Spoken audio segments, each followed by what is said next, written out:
So today we are going to be dealing on trig, and I am going to be starting at the very, very, very beginning of trig. And I feel that there's not enough emphasis on what actually is trig and why do we need it? Why does it hold? Why is this stuff being created? All right. So let us start off with two scenarios I want to share with you. So if I give you this right angle triangle, and I know you might think, how is that a triangle? The lines aren't going all squonky and all. They are, but let's just try and use a little bit of imagination to this. Here we have a triangle. I say to you, that side is 3, that side is 4. Hopefully you all know that if I say to you, find this side, you can do that. That's not going to be a huge strain on your mental faculties. You'll know that the missing side is going to equal 5 because of Pythag. So this is a Pythagorean triple that we've dealt with previously, and 3, 4, 5 is a constant set of sides for a right angle triangle. It's a very common set. The other very common set is a 5, 12, 13 triangle. All right. Pythag, nothing new. What if I say to you, find that angle? Well, that's a bit more of a problem now. You know all the sides. That's not an issue. You've got a 90. You know that the angles inside the triangle add up to 180, but you don't have that angle, which means you can't use it to find that angle.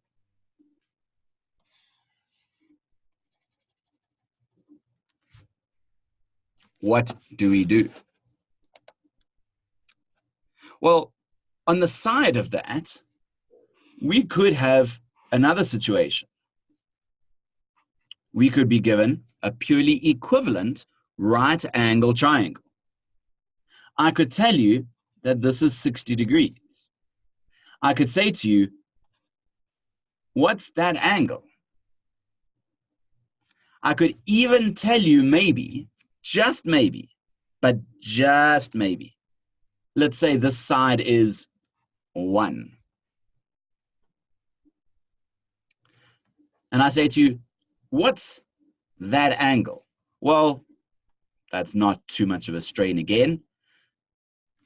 It's simply going to be 30 degrees. How do I know that? Because angles in my triangle sum up to 180. That's 90. That's 60. 90 and 60 is 150. Difference of 150 to 180 is 30 angles in triangle. Please remember as well, as an important note, when doing geometry or something like this, you need your reasons with it. All right. What if I tell you, find me the length of the hypotenuse? You go, how am I meant to do that? So, I mean, I've got one side, I don't have the other side, so I can't use Pythagoras to solve this. What am I going to do? What? This, once again, is my unknown.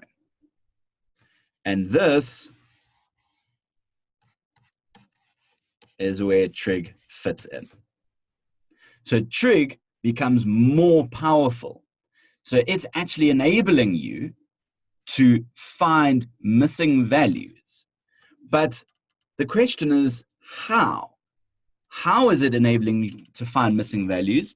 And that's actually through ratios. Now, you would have heard the term trig ratios. And you've already dealt with your sine, your cos, your tan, if you've done this section. If you haven't, don't worry about it. I'm going to get to those.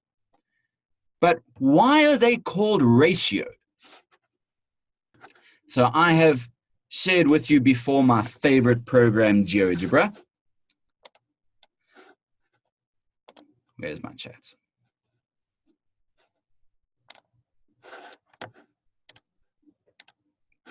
There it is. Great success. All right. I have created a series of triangles here.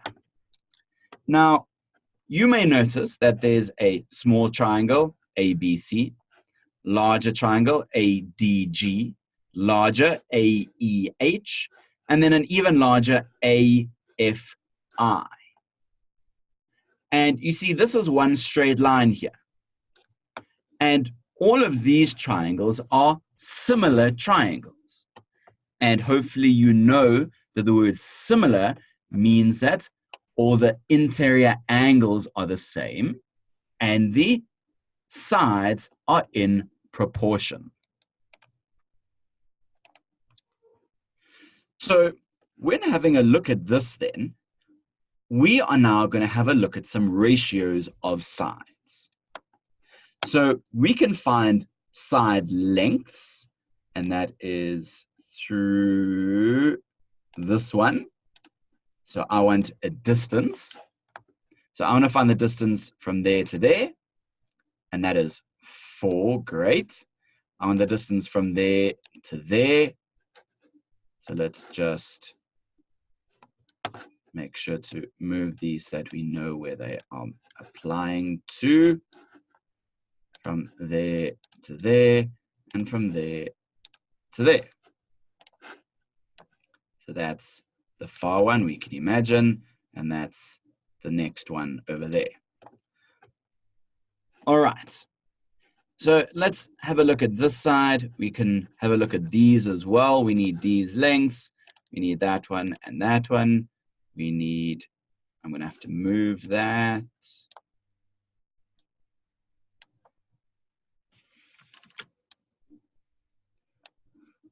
No.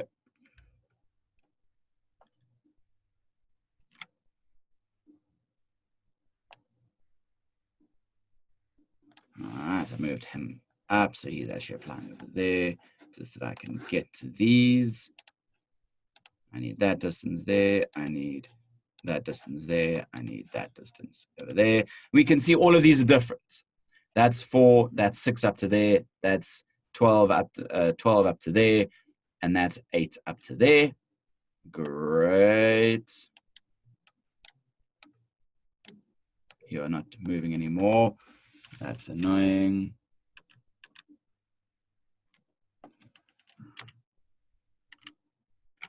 All right. And then I want my hypotenuse distances as well. So that's A to C, that is A to G, that is A to H, and that is A to I. All right, so A to C, A to G, A to H, A to I.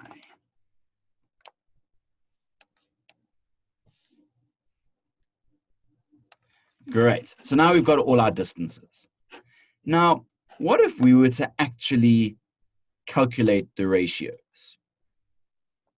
So what if I take my side, let's say my vertical side and my hypotenuse. So that is the side BC, which is 2.31, we know.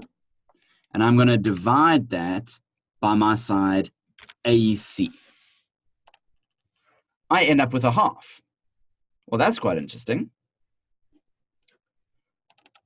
What if I do some more? So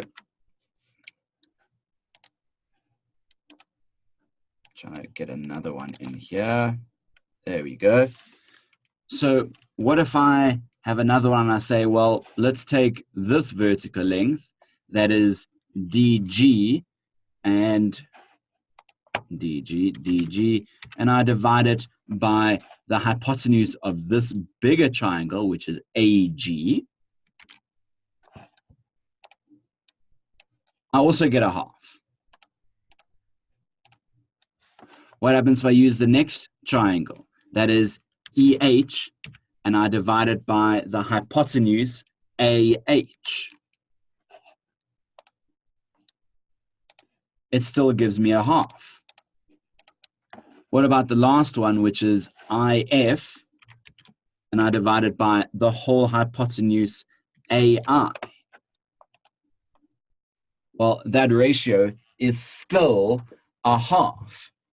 So that's quite something. So that there is a constant happening over here. So irrespective of the length of the sides, because these are all similar triangles, in other words, the angles inside are always the same, the ratio of sides will be the same. So that means if I know the angles, and therefore I know what kind of triangle it is, I'm able to take one side and calculate the other side because of the proportion. But the question is, does this work with only this side and that side? Well, let's see if it works another way. So let's see if it works with maybe the horizontal side and the hypotenuse. So this one is now not going to be BC, it's going to be AB. Well, AB is now 0.87. Okay. If we have a look at this one, this is that whole distance, which is AD, and it's 0.87 as well. Well, that's quite interesting. What about AE?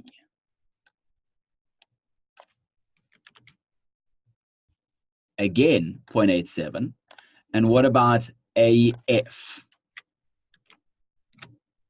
It's 0.87 again. Does this make a huge amount of surprise? Well, no, because of what I've just said, everything is in proportion.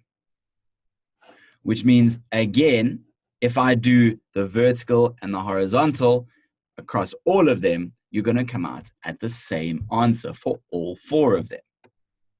And that is why your trig ratios are there, because you have three possible combinations. So you have your vertical side and your hypotenuse, you have your horizontal side and your hypotenuse, or you have your vertical side and your horizontal side. It's the only combinations that are possible in this triangle. You have three sides, there are only three possible combinations of picking two sides. And it doesn't matter the length of the sides, as I said, because we're looking at a proportion, not an exact side length. So we have three ratios. And as I said to you, the one was using the vertical side and the hypotenuse. One was using the horizontal side and the hypotenuse. And one was using the vertical side and the horizontal side. So this one, where my angle of interest here is there, is known as sine. So I'm using the side opposite my angle in standard position and my hypotenuse. How do I know where my hypotenuse is? My hypotenuse is always opposite my right angle. So no matter the orientation of my triangle, you will always be able to find my hypotenuse because it is opposite my right angle. Then when I pick another angle in my triangle, the side opposite that is counted as my opposite side. Sine is the ratio of my opposite side to my hypotenuse. If I have a look at this situation, where again, there's my angle in standard position. This is my hypotenuse because there is my right angle. This side is adjacent to my angle. And remember, adjacent means next to. So since it is adjacent to my angle, this one is known as cosine. And the reason it is cosine will only become apparent later in maths, probably only at AS level. This sine often is reduced to just 3 letters, sine, and this cosine is reduced to just 3 letters, being cos. So this ratio is my adjacent over hypotenuse. And then if I want to find this ratio here of my vertical and my horizontal sides, where my angle again is in my standard position, this is my opposite side, this is my adjacent side because it runs next to my angle, and therefore this is known as the tangent, being opposite over adjacent. And shortening again, just 3 letters to tan. So we see these, but I hope that you realize that it was very specific, the fact that the angles were kept the same. If that angle was not the same, my ratios are going to be different. My proportions are going to be different, which means that sine, cosine, and tangent, being sine, cos, and tan, cannot exist by themselves. Just saying I'm taking the ratio of sides does not help me, because if this angle is different to another angle, my answers are going to be different. It is not a constant. So these things are actually known as operators. And what is an operator? An operator is actually something that needs to operate on something else. So that's why you'll always see sine theta, cos theta, tan theta, because it needs to operate on a triangle with this theta angle, and then you will know the exact proportion. So please, never, never, never just write sine, cos, or tan equals. That would be a sin. Which brings me on to my next point. Never say sin. It is a sin to say sin. It is sine because there is actually an E there. All right. So now that you guys actually have seen and can appreciate where stuff is coming from, these are the 3 ratios that we need to remember. Now, there are a couple ways that you can remember these. So you can say cos, you can say tan, those are accepted. Please don't say sin. All right. So I'll just write it neatly. Sine is opposite over hypotenuse. Cos is adjacent over hypotenuse. And tan is opposite over adjacent. So there are many ways to do this. You can work with these for over a decade, and then you can be like me where it just comes out and you just know them automatically. If you don't quite have a decade to spare, you can use an acronym like Sohcahtoa. So Sohcahtoa meaning sine is opposite over hypotenuse. So it takes the first letters of each of these. Cos adjacent over hypotenuse. And tan opposite over adjacent. That's a very common one. Or if you want to think of it in terms of the Cartesian plane, where your triangle does this, please note it starts here up and down, where this is my theta, and that is my right angle, where this is my y, that's my x, and your hypotenuse is generally denoted by r. So you can look at it like this as well. So you can see that y is actually my opposite, x is actually my adjacent, and r is my hypotenuse. So this is y over r, this is x over r, and this is y over x. Totally up to you, or, totally up to you whether you'd use this one or this one. Both of them are correct. Both of them will get you marks. Not a problem. It would be better for you to be able to get to using this, but conceptually, it's easier to start with this. So this one, you can use a couple of ways to do it. So there's one that says, shelter your rear because x-rays tan your exterior. So sine is y over r, cos is x over r, and tan is y over x. So it's really up to you guys which one you decide to choose.